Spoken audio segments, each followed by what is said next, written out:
আসসালামু আলাইকুম। শীতের সবজি দিয়ে দারুণ মজার রেসিপি। একটি কড়াইয়ে মূলা, বেগুন, আলু, সিম, ফুলকপি, কাঁচামরিচ ও পেঁয়াজ কুচি দিয়ে দিলাম। আদা রসুন বাটা, লবণ, হলুদের গুঁড়া, মরিচের গুঁড়া, সরিষা বাটা, সয়াবিন তেল দিয়ে ভালো করে হাত দিয়ে মেখে নিতে হবে। তো হাতে মেখে নিলাম। মেখে নেওয়া হয়ে গেলে এবার এর ভিতরে ধুয়ে রাখা মাছগুলো দিয়ে দিলাম।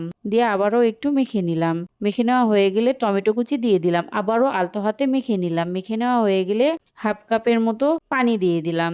বেশি পানি দিবেন না। দিয়ে এভাবে হাত দিয়ে একটু সমান করে ঢাকনা দিয়ে ঢেকে দিলাম।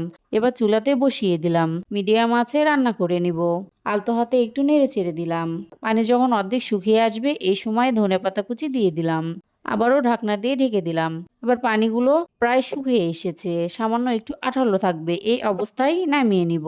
এভাবে একবার শীতের সবজি ও সরিষা বাটা দিয়ে রান্না করে দেখবেন, খেতে কিন্তু দারুণ লাগে। আল্লাহ হাফেজ।